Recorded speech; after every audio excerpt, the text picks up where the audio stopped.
एक तरफ बांग्लादेश खौफ में है तो दूसरी तरफ पाकिस्तान, जिसकी सरजमीन पर आज भी आतंकियों की सुरक्षित पनाहगाह है। वहां आतंकी हमजा के जनाजे में कई आतंकी साथ नजर आए। जनाजे में आतंकियों के अंदर खौफ भी नजर आया।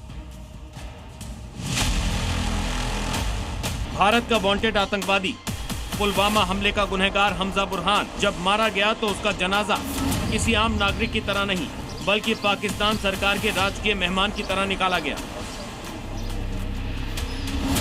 जरा इन तस्वीरों को गौर से देखिए। हथियारों से लैस सुरक्षा घेरा, बुलेट प्रूफ गाड़ियां और जनाजे में शामिल वो चेहरे जिन्हें दुनिया खूंखार आतंकी मानती है। हिजबुल मुजाहिदीन का चीफ सैयद सलाउद्दीन और अल बद्र के बड़े कमांडर खुलेआम इस जनाजे में शामिल हुए।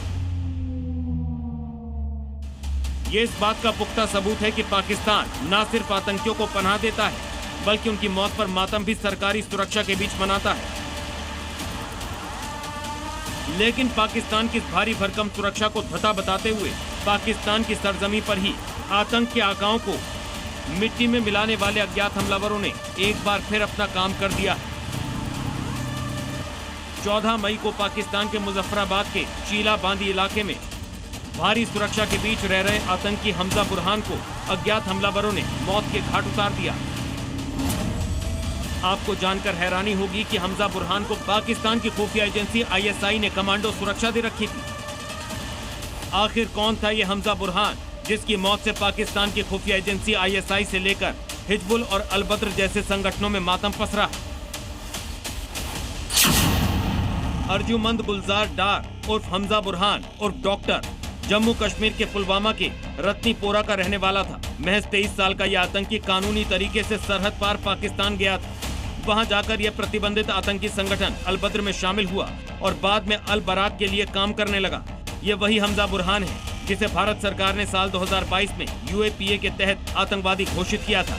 ये कश्मीर में आतंक का पोस्टर बॉय रहे बुरहान वानी, जाकिर मूसा, अबू दुजाना और अबू कासिम का बेहद करीबी सहयोगी था।